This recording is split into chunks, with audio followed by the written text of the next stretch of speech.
이 시간에는 이제 요한복음 계속 이어서 하게 됩니다.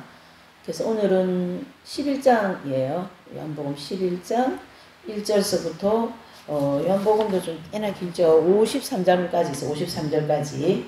예.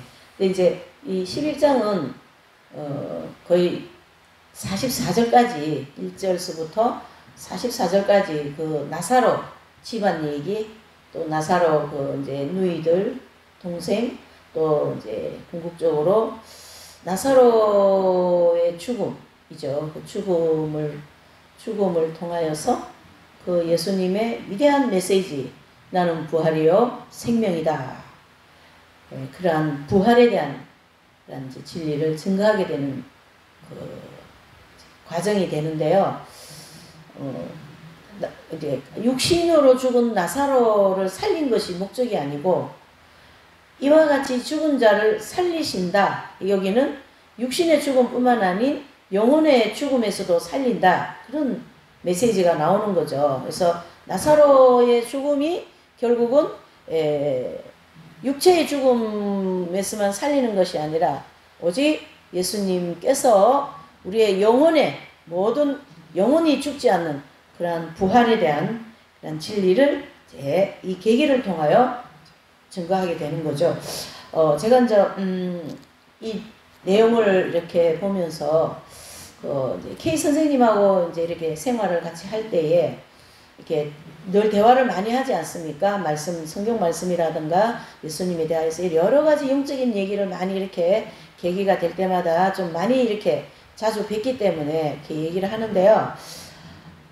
말씀을 이렇게 하실 때 어떤 때를 보면 굉장히 물론 선생님이 하시는 얘기는 다 영적인 것이고 정말 그 정욕에 관계되는 것을 이렇게 말씀하실 때는 정말 어떻게 인간으로서 그런 말씀을 하실 수 없다. 이제 물론 사람도 그렇게 다르시지만 그와 같이 그 선생님하고 이런 대화하고 뭐 이렇게 할 때 선생님을 이렇게 자꾸만 있잖아요. 이렇게 자극하면 뭐 영적인 깊이 있는 거, 우리가 전혀 알아볼 수 없는 거, 또 뭐 그동안 막 이렇게 난해구절로 뭐 추석에도 없고, 또 신학자들도 얘기 못 해주고, 또 어떤 설교하는 그 많은 목회자들 내지는 그 많은 책들 중에서도 해결이 안 되는 정말 의문이 이렇게 물음표가 찍히는 그런 말씀들이 사실은 많거든요.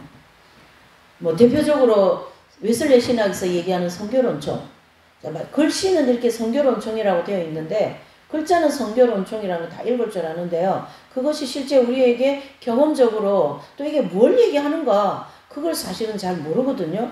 모르고 이렇게 갸우뚱하고 물음표 찍어놓고 그냥 지나가는 거예요. 모르니까. 웨슬리 목사님이 그 단어를 성결이라는 것 자체는 거룩 내지는 깨끗함 그런 거라는 건 아는데 이게 어떤 건지를 잘 모르는 거예요. 그러면 이제 그런 부분을 선생님을 통하여 이렇게 들으면 막 샥 풀리거든요. 맥힘이 전혀 없어요. 싹 다 풀려버려요. 그 말씀이. 이제 무슨 얘기를 하고 싶으냐 하면요. 그 이긴 자들과 대화를 이렇게 하면 성경에 관계되는 또 인간 그 어떤 죄와 거룩과 이 모든 것에 관계되는 것을 얘기할 때 막힘이 없다. 왜 그래요? 그분들의 영 안에 예수 그리스도의 생명이 들어와 계시기 때문에 그 예수님의 생명의 능력으로 그러한 엄청난 깊이 있는 영적인 말씀, 지혜, 그러한 풍성한 영감의 말씀들이 막 이렇게 쏟아져 나오시거든요. 그래서 선생님 같으신 분을 이렇게 가만히 혼자 두시면 아무 얘기 안 하세요. 이긴 자들 그분은 워낙 겸손하시고 나서서 내가 먼저 얘기하고 이러는 인격이라든가 어떤 그런 그 부덕한 그런 소유자들이 아니기 때문에 정말로 정말 덕이 막 그냥 그 경지까지 들어가시고 정말 덕의 덕을 실천하는 분들이거든요. 그러니까 그 재성각덕이라는 말이 있어요. 그것은 아무리 좋은 재주를 가지고 있는다 할지라도 덕이 없으면 그 재주가 아무 소용이 없고 내지는 빛을 못 본다. 그런 뜻이거든요. 그와 같이 이 이긴 자들 이분들은 굉장히 덕이 다 풍경지까지 그래서 덕의 덕을 다 하시는 분들이다. 이렇게 볼 수가 있거든요. 그런 이제 인격이나 그런 생각이나 이런 모든 걸 소유하신 분들이기 때문에 먼저 내가 뭐 이런 체험을 했다, 나는 이런 경험이 되었다, 먼저 얘기 안 하신다고요. 그래서 성경 말씀이라든가 뭐 질문이라든가 의문 되는 거, 안 풀리는 거, 뭐 그런 모든 것을 이제 질문할 때에 그에 따르는 설명을 이렇게 해주시는 거거든요. 이제 그와 같이 오늘 이 요한복음 11장에도 그 마르다와 마리아의 오빠가 죽지 않았으면 그 예수님의 위대한 나는 부활이요 생명이다, 그런 메시지가 나오기가 어렵다, 그런 뜻이에요. 왜 그러냐면 일단 나사로의 죽음, 그 다음에 그 죽음에서 살리는 이러한 놀라운 일을 통하여 그 마르다라는 분이 예수님께 이제 나옵니다마는 나도 영생을 하고 싶다. 그럴 때 그런 위대한 아주 그냥 복음의 핵심이라고 하는 그런 나는 부활이요 생명이다, 이런 말씀의 메시지가 나오지 않습니까? 그와 같이 예수님도 이렇게 사역의 전체를 이렇게 보면 뭔가의 사건을 통하여 강력한 자극이 되었을 때에 거기에 따르는 강력한 생명의 말씀이 탁탁 선포가 된 거거든요. 네. 그러니까 산에서 설교하신 산상수훈도 보면 그 이제 마태복음 5대 강화 중에 아주 첫 번째 꼽을 수 있는 그 이제 산상수훈, 즉 산상에서 강의하신 내용이지 않습니까? 지금으로 하면 강의했어요, 예수님이.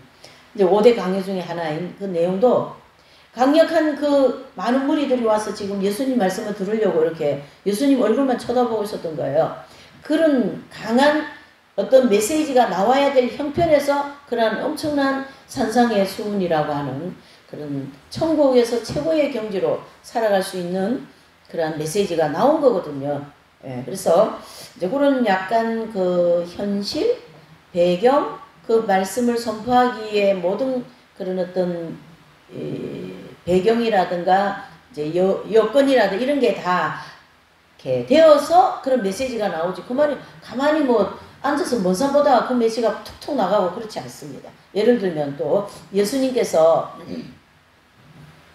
이제 갈릴리 산 감림산에 이렇게 앉으셔가지고 예루살렘을 이렇게 쳐다보시거든요. 그러면은 예루살렘을 이렇게 내려다 보실 때에 이 예루살렘이 앞으로 돌 하나도 돌 위에 남지 않고 다 멸망할 것을 예수님이 아신단 말이죠. 그 무언의 자극 속에서 그 메시지가 나가는 거거든요. 이 성전이 돌 하나 돌 위에 남지 않고 다 무너지리라. 왜 그런다면 그 메시지가 나올 수밖에 없는 배경이 뭐냐면 이 바리새인이나 또 서기관들, 제사장 이런 사람들은 그 성전의 주인이신 하나님은 빼놓고 껍데기 성전만 가지고 막 이렇게 그 성전이 무슨 하나님인 것처럼 그렇게 건물을 섬겼다라는 거예요. 거기에 맞는 메시지가 이 성전은 돌 하나도 돌 위에 남지 않고 다 무너지리라. 그리고 하나님이 서시겠다. 즉 예수 그리스도 메시아가 서시겠다라는 그런 메시지를 거기다가 딱 선포하지 않습니까? 이와 같이 어떤 강력한 주님의 메시지 배경에는 그 메시지를 꼭 할 수밖에 없는 상황이 있다. 이렇게 보셔야 됩니다. 그런 흐름에서 오늘 21장도 한번 보시면 더 그 예수님이 나사로를 살리시고 또 거기에 따르는 메시지를 이제 이렇게 이제 선포하시는 의미와 내용을 더 깊게 우리가 느낄 수가 있겠죠. 자, 그래서 이제 11장 1절에서 2절에 보면 어떤 병든 자가 있으니 이는 마리아와 그 형제 마르다의 촌 베다니에 사는 나사로라. 이 마리아는 향유를 주께 붓고 머리털로 주의 발을 씻기어 뜬 자요. 병든 나사로는 그의 오라비러라. 아멘. 그랬습니다. 그래서 이 11장 1절에서 44절까지는 이 나사로 집안의 식구들과 있었던 일과 예수님과 연관되어서 나오는 내용들이다. 이렇게 볼 수 있죠. 그래서 이 나사로는 그 마리아 말도르타 책을 이렇게 보면 그 나사로 이분이 굉장히 예수님 그 선교하는 선교 그 사역에도 물질도 많이 이렇게 대해주시고 또 예수님이 사역을 하시다 많이 피곤하고 힘들고 그러면 이 나사로 집안이 엄청 부자였거든요. 그 당대에. 그게 유대인들의 부자가 또 유명하지 않습니까? 그래서 막 정원이 막 엄청 넓고요. 막 저택이요. 막 크고요. 막 그 베너 영화 같은 거 보면 그렇게 막, 그 유다 베노 있잖아요. 유다 베노의 집안이면 엄청 부자지 않습니까? 유대인 부자지요. 그와 같이 하인들도 많고 말이에요. 이제 그러한 집이기 때문에 예수님께서 사역하시다가 힘들고 좀 피곤하시면 그 집에 가서 이제 쉬시기도 하고, 굉장히 그 나사로라는 사람과 예수님과 굉장히 친한 친구처럼, 또 조력자처럼, 또 어떤 독지가처럼 아주 다양한 그러한 역할을 하신 분 중에 한 분이 또 이 나사로입니다. 그래서 주님의 제자 열심다운 시몬의 친구로 예수님을 따르는 제자입니다. 그래서 그 열심다운 그 시몬의 친구가 나사로예요. 네. 그는 당시 유력한 사람으로 유대 공회원들과 깊은 친분을 유지했고 또 로마의 비호를 받고 있었다. 이 나사로는 주님을 대단히 사랑한 사람이에요. 그런 부자고 또 굉장히 이 육적인 것도 많이 가지고 있는 분인데요. 어쩌면 그렇게 예수님을 정말 영적으로 알아보고 예수님을 또 어떻게 그렇게 사랑했는지 그런 내용들을 보면 참 이 나사로도 굉장히 훌륭한 그런 사람 중에 한 분이죠. 특히 이제 주님께서 예루살렘을 방문할 때면 항상 대접하기에 열심히 냈던 분이에요. 그러니까 이제 예수님께서 예루살렘을 이제 가시면 이 나사로 집에서 뭐 이렇게 많은 걸 이렇게 제공을 하시는 그런 어떤 일을 하셨다. 해서 주님의 사랑을 받은 자이고 또 그가 현재 병이 들었어요. 몸이 아프셨다는 얘기예요. 그의 고향은 베단이에요. 이제 나사로의 고향은 아마 베단이었던 것 같고 이 베단이는 예루살렘에서 약 한 2km 정도 떨어진 길이니까 여기서 뭐 굉장히 그렇게 멀지가 않죠. 가깝죠. 예. 자, 여기 이제 식구가 나오는데 이제 여동생이 두 명 있어요. 그래서 한 분은 마리아, 한 분은 마르다 이렇게 돼 있죠. 그래서 나사로의 누이 동생이고 이 가정은 부모님이 안 계시는 집안이었습니다. 그래서 그 나사로가 부모 역할도 하고 또 오빠 역할도 하고 막 그랬습니다. 그리고 이제 그 마르다는요 아마 이런 뭐 가사일, 주방일 같은 거 뭐 집안일을 특별히 또 형제 중에 그런 걸 잘하는 분이 계시거든요. 그래서 이제 아마 마르다가 집안일, 뭐 음식 같은 거 이런 전반 그런 일들을 굉장히 많이 돌본 그런 어떤 역할을 한 것 같아요. 예, 그래서 이제 그 마르다도 주님을 믿고 제자된 여인이에요. 그러니까 마르다는 뭐 일에 분주해서 예수님께 뭐 그렇게 뭐 책망도 받았다 그렇게 얘기를 하는데 사실은 그렇지가 않습니다. 그렇게 딱 얘기하기는 아니고요. 그 대목에서만 그런 거지. 마르다가 굉장히 예수님을 사랑하고 또 예수님을 굉장히 잘 따르는 여제자 중에 한 분이라 이래 보셔야 됩니다. 예, 특히 이제 이 마르다는 아마 이 섬기는 걸 굉장히 잘한 것 같아요. 그래서 막 손님 오면 다 음식해서 먹이고 뭐 또 막 이렇게 돈이 많고 부자니까 또 얼마든지 할 수 있죠. 그 다음에 이제 그 여동생이 이제 그 둘인데 마르다가 둘째, 그 다음에 이제 첫째, 막내가 아마 마리아였던 것 같아요. 그래서 나사로의 막내 동생이었고 이 여인은 굉장히 음란했습니다. 그래서 음란 귀신이 들려갖고 이제 이제 예루살렘 거기 이제 자기 갈릴리 그쪽으로 떠나가지고 자기 집에서 떠나서 베다니에서 떠나서 아마 갈릴리 해변가 그 어떤 주변에 이렇게 이제 로마의 고관들 뭐 이런 사람들 이제 상대로 굉장히 좀 음란한 그런 생활을 이제 하신 걸로 우리는 알고 있죠. 예. 그래서 그 어머니께서 그 부잣집 어머니 또 부잣집 딸이 그렇게 정말 그 유대 사회에서 그런 생활을 한다는 거는 그거는 뭐 거의 뭐 인생으로서 끝난 거나 마찬가지, 회복이 불가능해요. 지금도 마찬가지지만은 그때는 더더욱이 그랬습니다. 특히 유대인 집안, 또 유대인에서 부잣집, 예, 굉장히 그 오빠 나사로를 보면 굉장히 사람들이 지금의 말로 하면 양반들이 그런 집안인데, 딸 하나가 말이죠. 그렇게 바람이 나가지고, 나가가지고 창녀 같은 그런 생활하니까 어머니가 어떻게 해요? 화병이 날 수밖에 없어요. 그래서 그 어머니는 이 딸 때문에 화병으로 죽습니다. 이제 내려오는 내용을 보면 이로 인해 가정에서 내려온 자식으로 그 마리아는 취급을 당하게 되고요. 이런 생활을 하던 중에 스스로 자기의 생활이 스스로 권태기가 온 거죠. 이 마리아에게. 그래서 우연히 이제 주님을 만나게 되는 겁니다. 그래서 그 주님의 그 전도를 이제 이렇게 받은 다음에 그 마리아가 이제 회개하고 예수님의 제자가 되는 거죠. 네, 마리아 참 유명하죠. 주님의 도움으로 다시 가정으로 돌아온 마리아는 철저하게 예수님의 말씀을 듣는 데만 늘 쫓아다니시는 거예요. 얼마나 갈급했고 예수님 말씀 들을 때마다 얼마나 자기 옛 생활이 부끄러웠고 얼마나 처참했던가를 더 많이 느낄 수가 있는 거죠. 예수님을 통하여 자신의 삶을 더 많이 돌아보고 회개하고 더 철저히 살아갈 수 있는 그런 이제 은혜가 주어진 것이죠. 예. 그래서 그 2절에 이렇게 우리자 본문의 2절에 보면 마리아는 향유를 주님께 붓고 머리털로 이 머리털이 길지 않았겠어요? 그걸로다가 향유를 발에 부어가지고 막 이렇게 발을 씻겨드리는 그런 장면이 유명하죠.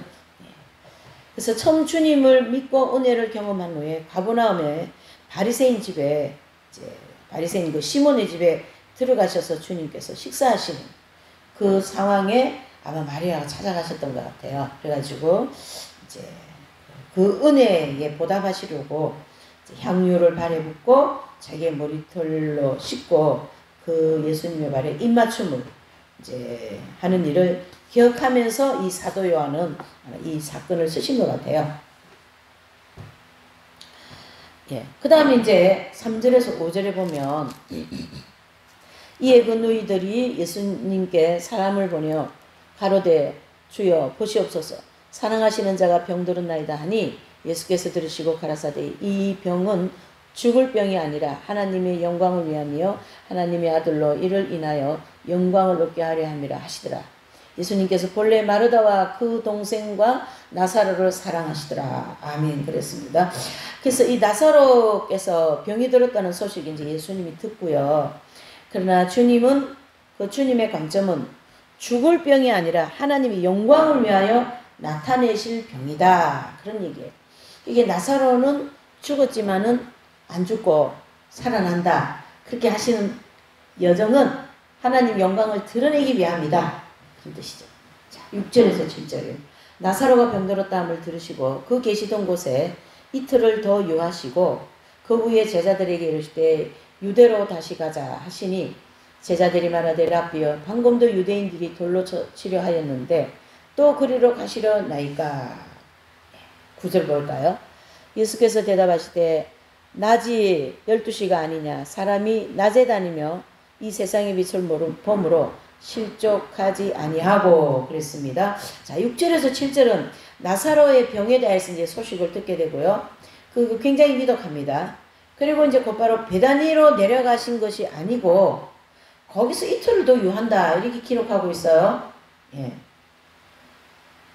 그래서 주님은 나사로의 죽음 다음에 그를 살려야 하나님이 영광이 나타나기 때문에 나사로가 솔직히 그냥 우리가 쉽게 얘기해서 죽어야 되는 거예요. 죽어야만이 그 하나님의 영광을 드러낼 수 있도록 되는 거거든요. 그래서 이제 이 대목을 학자들은 나사로의 죽음은 하나님의 영광을 위함이다. 이렇게 이제 정리를 해주고도 있죠. 자, 9절에도 낮이 12시가 아니냐 그랬습니다. 자, 자연계의 시간, 낮 시간을 인용하신 거예요. 이게 이제 무슨 뜻이냐면 주님께서 말씀하실 때가 12시였는데 이 자연계의 낮을 환하고 밝은 대낮을 인용하시면서 낮은 빛이 있기 때문에 주님은 세상의 빛으로 오셨다. 그러므로 주님께서 활동하시는 때가 영적인 낮이다. 영적인 환한 밝은 낮인데 빛이 있는 때이다. 이런 뜻이고 예수님이 만약에 십자가에 돌아가시면 이 세상은 빛이 없는 때예요. 그 태양빛을 얘기하는 게 아니죠. 결과적으로 영적인 빛을 얘기하는 거죠. 예수님이. 예. 그래서 주님께서 활동하시는 때가 영적인 낮이고 빛을 따라 생활하는 성도는 실족하지 않는다. 자, 빛을 따라 살아가는 성도는 실족하지 않는다. 이 빛을 따라 살아가는 성도들은 결국 뭐 조명을 따라가는 거예요? 아니면은 뭐 가로등을 따라가는 거예요? 그렇지 않죠. 누구를 따라간다는 뜻이에요? 예수님을 따라간다. 예수님은 낮과 같이 등이 밝은 분이시잖아요. 빛이. 그러니까 그 밝은 등불을 따라가는 거죠. 그러니까 예수님을 따라가는 삶이다. 그렇게 볼 수 있죠. 10절에도 보면 밤은 빛이 없는 시대를 가르치게 한다. 자, 밤은 뭐예요? 10절 보실까요? 예수께서 대답하시되 낮이 12시가 아니냐. 사람이 낮에 다니면 이 세상의 빛을 봄으로 실족하지 아니하고 밤에 다니면 빛이 그 사람 안에 없는 거로 실족하느니라. 아멘. 자, 9절과 10절은 빛과 어둠, 즉 빛과 밤을 얘기하는데요. 낮은 빛이 밝고 밤은 깜깜하지 않습니까? 그래서 낮은 예수님을 따라가는 삶이고 밤은 영적으로 말씀하신 거예요. 밤은 어둠을 쫓아가는 거다. 그러니까 나는 지금 이렇게 있으니까 지금 낮이에요, 밤이에요? 낮이다. 내가 없는 세상은 어둠이다, 밤이다. 이렇게 얘기해요. 영적인 거죠. 그래서 빛을 따라 생활하는 성도는 실족하지 않는다. 이것은 낮과 밤을 비유해서 빛과 어둠을 말씀하신 것처럼 우리가 낮과 같은 삶은 예수님을 따라가는 삶이고 밤과 같은 삶은 죄성과 정욕을 즐기고 죄를 지어놓고도 회개하지 않고 또 명분을 내세워서 자기 욕심과 자기의 모든 아집을 이제 그대로 즐기는 그러한 사람들은 밤을 쫓아가는 사람이다. 그런 얘기죠. 철저하게 영적인 것이죠. 예. 11절에서 15절은요.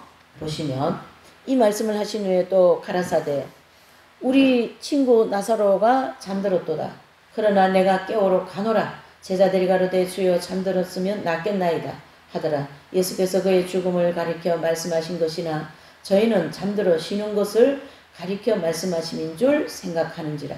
이에 예수께서 밝히 이르시되 나사로가 죽었느니라. 내가 거기 있지 아니한 것을 너희를 위하여 기뻐하노라. 이는 너희로 믿게 하려 함이라. 그러나 그에게로 가자 하신대. 그랬습니다. 무슨 말씀입니까? 결국은 나사로의 죽음을 이제 밝히면서 주님은 죽음이라는 표현보다는 뭐예요? 잠이 들었다. 이렇게 얘기해요.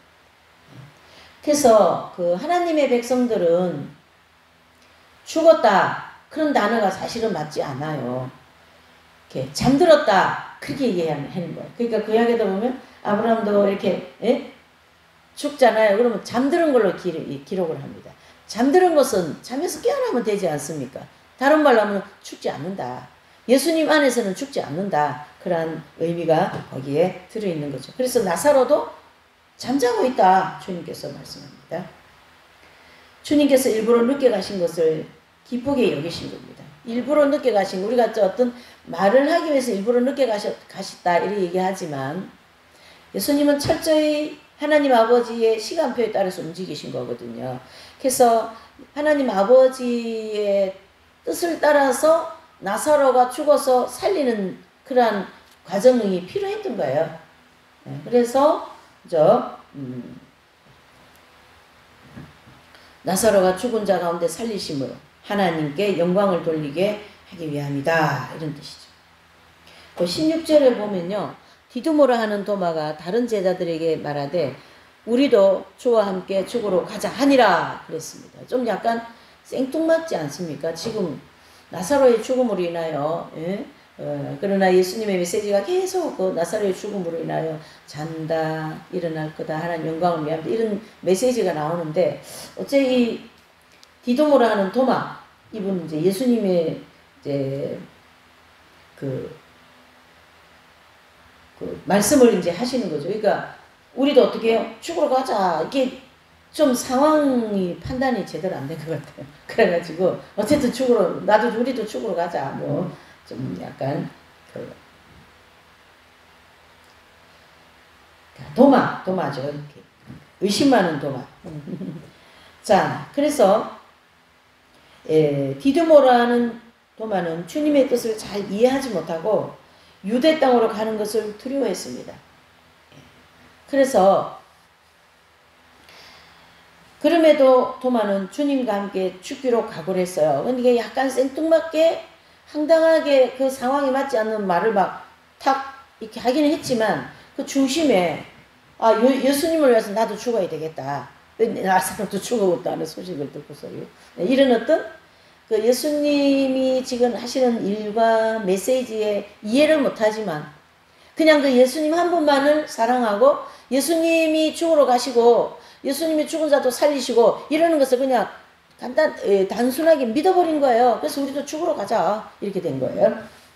참 그 하나님 앞에서는 굉장히 순수한 그런 믿음이다라고 볼 수 있습니다. 17절에서 19절을 보시면요. 예수께서 와서 보시니 나사로가 무덤에 있은지 이미 나으리라.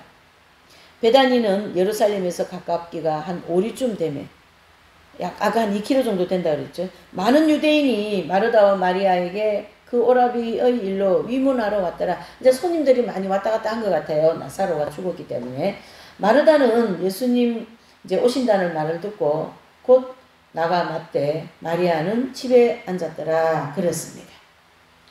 그래서 이제 그 27절까지는 마르다와 예수님과의 만남이 이루어지고 다시 오라비가 살아날 것을 주님께서 말씀하시고 그렇죠? 그러니까 그 20절에 보니까 마르다는 예수님 오시는다는 말을 듣고 곧 나가 맞대 마리아는 집에 앉았더라. 마르다가 예수님께 여짜오되 주께서 여기 계셨다면 우리 오라비가 죽지 아니하겠나이다. 예수님 왜 빨리 좀 오시죠.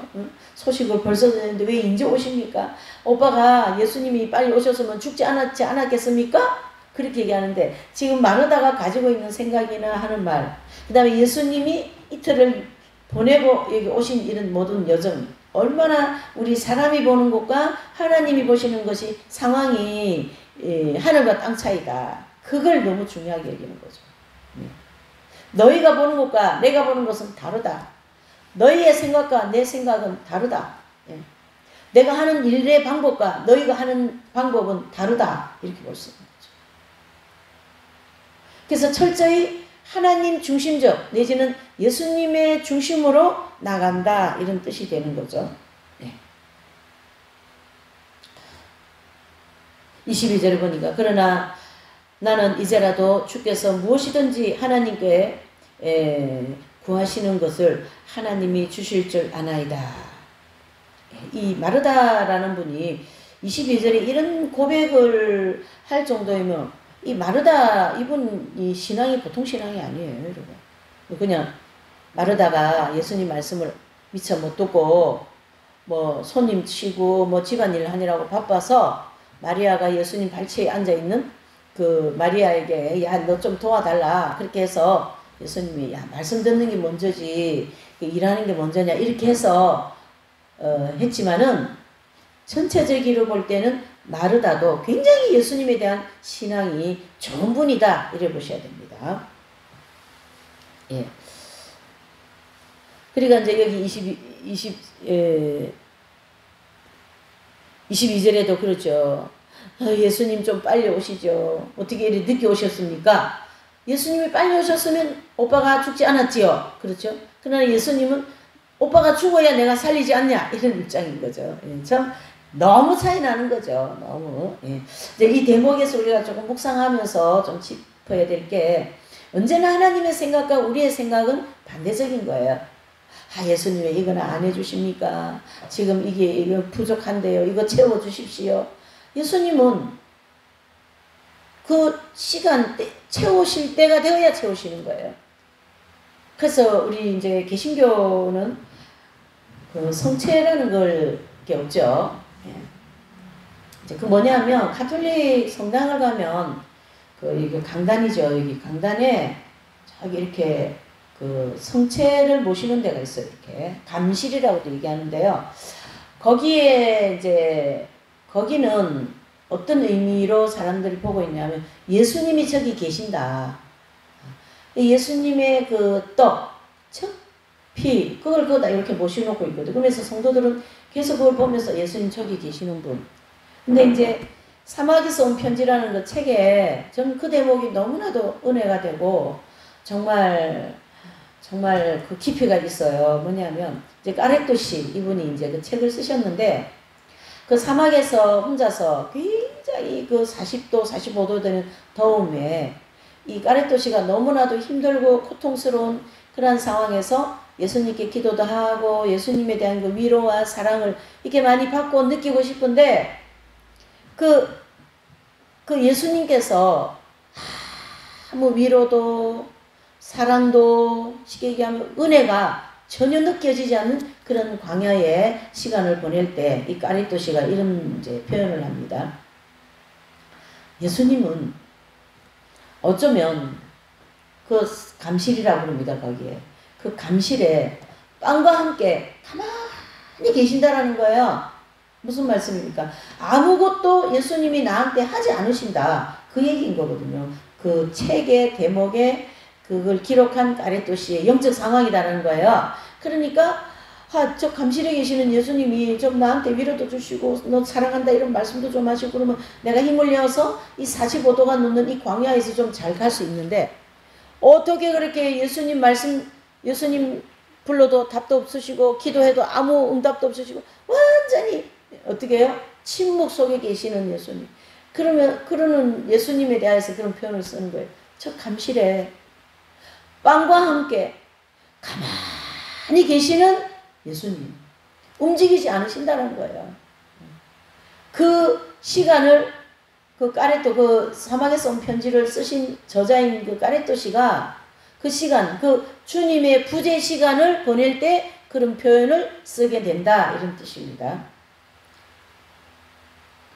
이 말을 왜 했냐면 나는 지금 은혜가 발급되고 이 기도 제목이 지금 응답되어야 지금 현실이 문제가 해결되는 건데 예수님은 아니야. 아직 때가 안 되었어. 그래서 감실에 예수님이 아무 말씀도 안 하고 가만히 계시는 것처럼 되어 있는 거예요. 지금. 저도 마찬가지예요. 예수님 좀 응답 좀 하시지요. 어떻게 이렇게 조용히 계십니까? 가만히 계시는 거예요. 예수님 빵과 함께 가만히 계신다. 그 뜻이죠.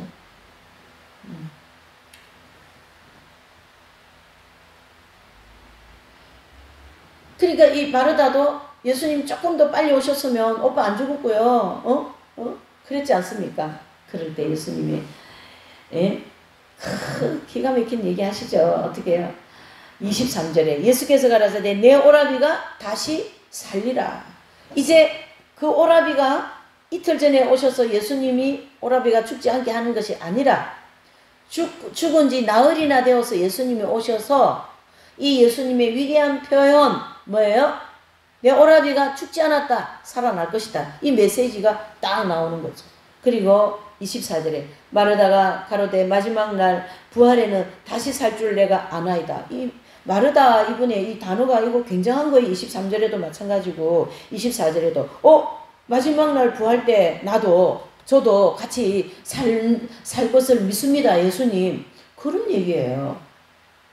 어떻게 그 부활의 메시지가 이 마르다에게 이렇게 쑥 나올 수 있냔 말이죠.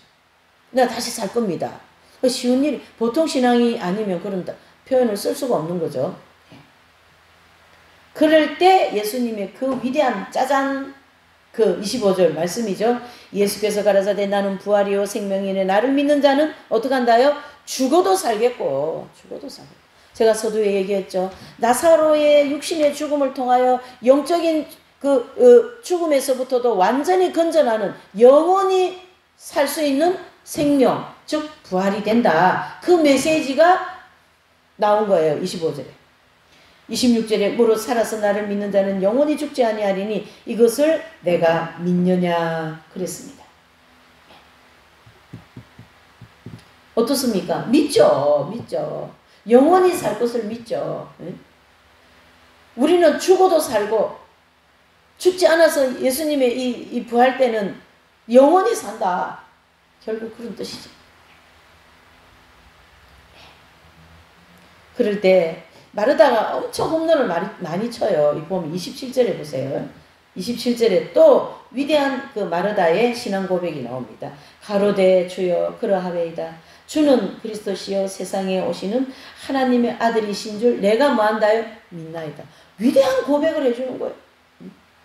사도 도마도 주여 나를 떠나시옵소서 나는 죄인이로소이다. 베드로도 주여 나를 떠나시옵소서 나는 죄인이로다.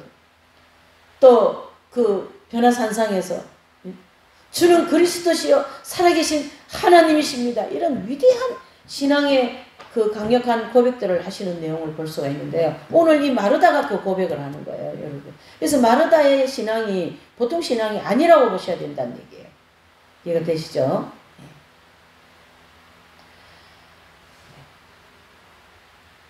오늘 이 마르다가 엄청난 홈런을 많이 쳤어요. 예? 21절 한번 마르다의 이 홈런을 보면 21절에 마르다가 예수님께 여짜오되 주께서 여기 계셨던 내 오라비가 죽지 아니하였겠나이다. 그럴 때 22절 그러나 나는 이제라도 주께서 무엇이든지 하나님께 구하시는 것을 하나님이 주실 줄 아나이다.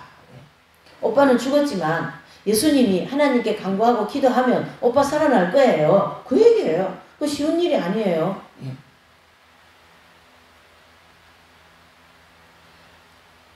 그러니까 예수님이 내 오라비가 살리라 그랬죠. 그리고 24절에 또 홈런을 치죠. 마르다가 가로되 마지막 날 부활에는 다시 살 줄을 내가 압니다. 나 사는지 안 사는지 모르겠어요가 아니라 기록이 뭐예요? 살 줄을 내가 아나이다. 이렇게 돼요. 오늘 우리가 이 요한복음 11장에 이 마르다에 대한 신앙을 다시 한번 돌아보시고 묵상하는 그러한 시간이 되었으면 정말 좋겠습니다. 그 생명에 대한 걸 정확하게 짚어주고 있는 거예요, 지금. 그, 다시 삶은 생명이 살아난다는 뜻이거든요. 그렇죠. 마르다가 이렇게 한마디씩 이렇게 해 나가는 걸 볼 때에 정말 살아 움직이는 그런 생명의 말씀이 아닐까요? 그 대답이죠. 예. 말씀은 예수님이 하셨지만. 그러니까 세 번째 홈런이죠. 27절. 가로되 주여 그러하웨이다. 주는 그리스도시요 세상에 오시는 하나님의 아들이시니다. 12제자 베드로와 같은 그런 고백을 해주는 거예요. 지금 참 멋지지 않습니까? 네. 사람들은 마리아만 그 향유를 붓고 머리카락으로 예수님 발 씻기시고 그런 그것 또한 엄청난 일인데 마르다 그게 버금가게 훌륭한 분이다. 신앙 좋은 분이다. 믿음 좋은 분이다. 이렇게 볼 수가 있는 거죠. 28절 이 말을 하고 돌아가서 가만히 그 형제 마리아를 불러 말하되 선생님이 오셔서 너를 부르신다 하니 그랬습니다. 28절을 보세요. 이 말을 하고 돌아가서 그 예수님에게 정말 위대한 홈런을 세 마디를 치고요. 이제 28절에 가만히 조용히 자기 동생 마리아에게 가서 어떻게 해요? 예수님 찾으니까 예수님께 얼른 가봐. 그 얘기하는 거예요. 29절에 드디어 이제 마리아가 말하죠. 마리아가 이 말을 두고 급히 일어나 예수님께 나가니 그랬습니다. 드디어 마리아와 주님과의 만남이죠. 마을 입구에 계시는 주님을 마리아가 찾아가고 조문하러 왔던 사람들이 마리아를 따라 급히 쫓아갔어요. 막 이렇게 막 우르르 모여가고 그랬을 것 같아요. 네. 마리아의 통곡과 뒤따랐던 유대인들의 통곡이 막 이제 마리아도 오빠 죽음이나 막 이런데 막 통곡을 하는데 아마 동네 사람들도 그 유대에 이제 여러 사람들 그 조문 온 사람들이 많이 울고 그랬던 것 같아요.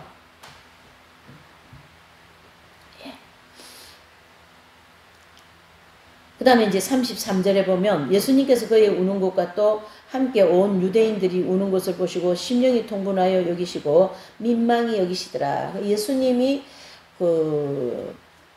이렇게 사역을 하실 때 정말 그 불쌍하고 정말 마음이 쓰리고 아픈 그런 장면을 통하여 몇 번 우시는 장면이 있어요. 근데 이제 이 장면 또한 예수님도 이제 민망하시면서 심령에 이렇게 이제 통분히 여기신다. 예수님의 눈물을 이제 이렇게 흘리시는 내용을 이제 볼 수가 있는데, 가부의 아들이 이제 가부가 나인성의 가부가 죽은 아들을 이렇게 들것에 메고 나오는 장면을 보면서 거기서도 또 예수님이 통분하시는 장면이 있어요. 그 당대의 가부는 너무나도 살기가 어려운데 남편이 없는 가부는 그 아들이 있으면 아들은 이제 의지해서 사는데요. 그 아들마저도 죽은 거예요. 그러니 그 가부의 심정이, 가부의 인생이 얼마나 참 처참하고 참 마음이 시리겠습니까? 그 장면을 보고 예수님도 통분히 여기시는데 오늘 이 장면에도 예수님의 정말 우리의 모든 이 인생들이 살아가는 현실을 보면 참 그 은혜 내지는 긍휼을 베풀지 않을 수가 없어요. 우리 인생들상 죄를 짓는 사람은 죄를 짓는 사람대로 하나님 보시기에 불쌍히 불쌍히 하게 보이고, 죄를 짓지 않아서 뭐 돈도 많고 뭐도 많아서 막 떵떵거리고 자기 하고 싶은 거 다 하면서 사는 사람 역시 또한 하나님이 보실 때는 불쌍한 인생인 거예요. 돈이 단가 생각하고 명예가 단가 생각하고 내가 가지고 있는 큰 목회, 많은 성도, 많은 재물, 많은 재정들 그런 것으로 기뻐하고 말이죠. 그것만이 무슨 사역에 다 이제 되어진 걸로 생각하고 뭐 사역을 한다든가 자기 인생을 살아간다는 그 사람 자체는 얼마나 불쌍하냐. 뭡니까? 그게 인생이 단가 싶어서, 그게 신앙의 다인가 싶어서, 그에게 하나님이 주시는 축복이 다인가 해서 그게 만족하고 사는 것 자체가 얼마나 안쓰럽습니까, 여러분? 안쓰럽습니다. 우리가 성경을 자세히 들여다보면 부자는 결국 천국을 못 간다. 낙타가 바늘기로 들어가는 것보다 더 어렵다. 못 간다는 뜻이거든. 어떻게 낙타가 바늘기로 들어갑니까? 못 들어간다. 천국 못 간다. 이런 뜻이에요. 그 부자는. 교회를 다녀도 목회를 한다 해도 목회자라고 한다 할지라도 그런 세상 것의 부유함에 라오디게아 교회 목회자처럼 그렇게 만족과 거기에 가치관이 다 있는 그런 목회자, 사역자 그런 사람이라면 정말 하나님 보시기에 불쌍한 거죠. 이해되시죠? 그러한 영적인 원리가 그 속에 들어있다. 이렇게 볼 수가 있는 거죠.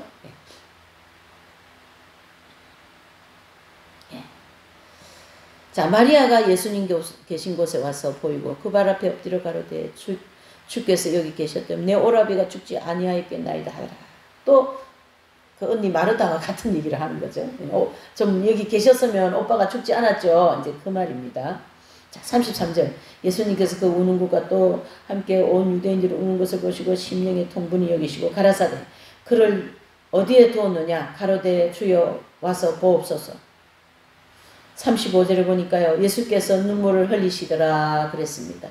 그 참 좋은 친구, 또 늘 함께 했던 친구, 그런 믿음직한 친구가 죽었으니 그것 또한 마음이 아픈 일이죠. 36절에 보니까요. 그 중에 이에 유대인들이 말하되 보라 그를 어떻게 사랑하였는가 하며 37절 그 중 어떤 이는 말하되 소경이 눈을 뜨게 한 이 사람이 그 사람은 죽지 않게 할 수 없더냐 하더라. 이제 비웃는 유대인들이죠. 자, 이렇게 해서 예수님께서 이 나사로의 죽음을 통하여 위대한 나는 부활이요 생명이니 나로 말미암지 않고는 아무도 생명의 길로 갈 수 없다. 그런 위대한 메시지를 남겨놓으시고요. 또 마르다는 이 장면을 통하여서 신앙이 보통 신앙이 아닌 사람, 그렇죠? 그런 분이었고 또 마리아는 저와 여러분들이 잘 아는 것처럼 이미 이긴 자의 경지 들어가신 그러한 성녀가 되신 그런 이제 내용을 볼 수 있는데요. 이 나사로의 집안은 이렇게 영적인 축복과 또 육적인 이런 그 세상의 축복도 풍성히 받은 특별한 그런 내용인 집안으로 볼 수가 있습니다. 그래서 이제 38절에서 44절에 보면 이에 예수께서 다시 속으로 통분히 여기시며 무덤에 가시니 무덤이 불이라 돌로 이렇게 막아놨죠. 그래서 예수께서 가라사대 돌을 옮겨 놓으라 하시니 그 죽은 자의 누이 마르다가 가로되 주여 죽은 지가 나흘이나 되며 벌써 냄새가 나나이다. 그래서 예수께서 가라사대 내 말을 믿으라 하나님이 영광을 보리라 하지 아니하였느냐 하신데 아멘. 어떻게 오빠가 지금 죽은 지가 나흘이나 되어서 시체에서 냄새가 나는데 예수님은 자꾸 그가 죽지 않는다. 살아난다. 그 마지막에 내 말을 믿으라. 그러면 하나님의 영광을 보리라. 그렇게 말씀. 그래서 40절에 내 말이 내가 믿으면 하나님의 영광을 보리라 하지 아니하였느냐 하신데 41절. 돌을 옮겨 놓으니 예수께서 눈을 들어 우러러보시고 가라사대 아버지여 내 말을 들으시는 것을 감사하나이다. 이제 41절 후반부터 42절이 이제 예수님의 기도이죠. 항상 내 말을 들으시는 줄 내가 알았나이다. 그러나 이 말씀하시려 없는 것은 둘러선 무리를 위함이니 곧 아버지께서 나를 보내신 것을 저희로 뭐하게 하려요? 믿게 하려. 그러니까 이 나사로의 죽음에서 굉장한 그 진리가 막 이렇게 막 줄줄 나오는 거죠. 예? 부활에 대한 진리, 그 다음에 믿음에 대한 진리, 또 하나님께서 하시는 일을 우리 모든 인생들에게 보여주시기 위한 뜻, 이 굉장히 나사로라는 사람의 죽음을 통하여 굉장히 그 기독교의 핵심적인 진리가 다 나오는 거죠. 예. 43절 이 말씀을 하시고 큰 소리로 나사로야 나오라 이렇게 예수님의 말씀이 있습니다. 여기가 44절 죽은 자가 수족을 배로 이렇게 동인 채로 나오는데 그 얼굴은 수건으로 쌓였고 예수님께서 가라사대 풀어놓아 다니게 하라. 풀어놓아 다니게 하라. 예. 그러니까 이제 이 나사로를 다 이 붕대도 풀고 말이죠. 그러니까 뭐 다 이제 또 살아났어요. 언제 죽었냐라는 입장이죠.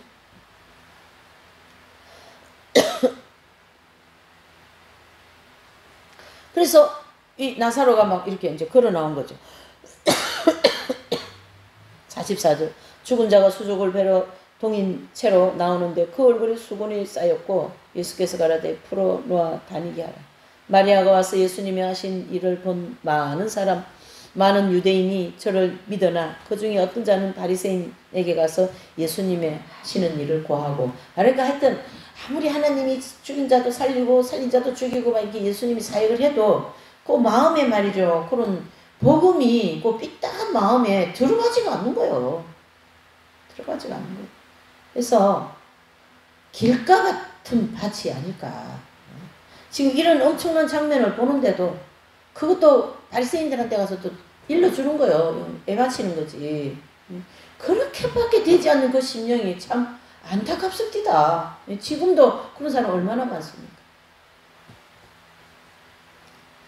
그럴 때 이제 47절에서 57절까지는 이 바리새인들이 또는 제사장들이 공의에 모여가지고 어떻게 하면 예수님을 죽일고 그 의논이 더 본격적으로 진행되는 거예요. 왜 그러냐면 예수님이 나사로를 집안을 중심으로 막 살리고 엄청난 메시지가 막 되는 그런 내용을 이제 알게 되지 않습니까?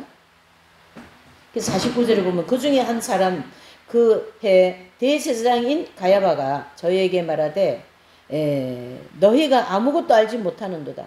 한 사람이 백성을 위하여 죽어서 온 민족이 망하지 않게 되는 것이 너희에게 유익한 줄을 생각지 아니하는도다 하였으니 이 말은 스스로 함이 아니요 그의 대제사장으로 예수께서 그 민족을 위하시고 또 그 민족만 위할 뿐 아니라 흩어진 하나님의 자녀를 모아 하나가 되게 하기 위하여 죽으실 것을 미리 말함이라 그랬습니다.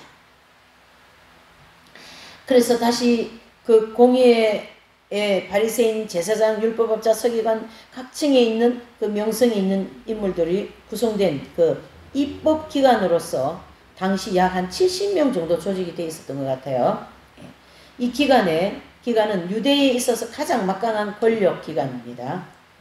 그래서 이제 대제사장이 의장이 되는 거죠. 그래서 대제사장 가야바는 주님을 죽일 것을 제안합니다. 참 이게 아이러니하죠. 그 다음에 이제 그 명분은 한 사람이 한 민족을 전체를 위하여 죽는 것이 마땅하다라는 이런 정당한 것 같은 논리를 내세우는 거예요. 사실 이 대목은 지금도 계속 일어나고 있어요.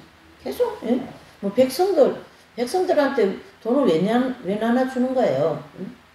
열심히 일해서 먹고 살 수 있는 환경 마련하는 게 더 급선무지. 그 돈 뭐 1, 20만 원 그 백성들 물론 주면은 그 20만 원 쓰는 거는 좋겠죠. 그렇지만 나라의 빚이 얼마나 일어나고 실업자와 지금 소상공인들이 장사가 안 돼가지고 이렇게 문 닫고 온 건물마다 다 문 닫고 있는 이 시절에 그 돈 그거 조금 그거 물 한 방울 같은 거 주면 뭐합니까? 경제를 살릴 생각을 해야지. 그게 그러니까 망하는 일이다. 여기도 마찬가지입니다. 그게 돈을 주기 위한 그 명분인 거예요. 명분을 내세워서 그 명분 안에는 내가 인기를 얻고 백성들한테 인정을 받고 뭐 그런 여러 가지 그 조잡스러운 명분이 있지 않겠어요? 그러나 여기도 마찬가지. 이 공의 서기관, 이 대제사장들 한 사람이 한 민족을 위하여 죽는 것이 마땅하지 않냐. 그럴듯한 명분을 전개하는 거죠. 인간적인 명분이 항상 옳은 것은 아닙니다.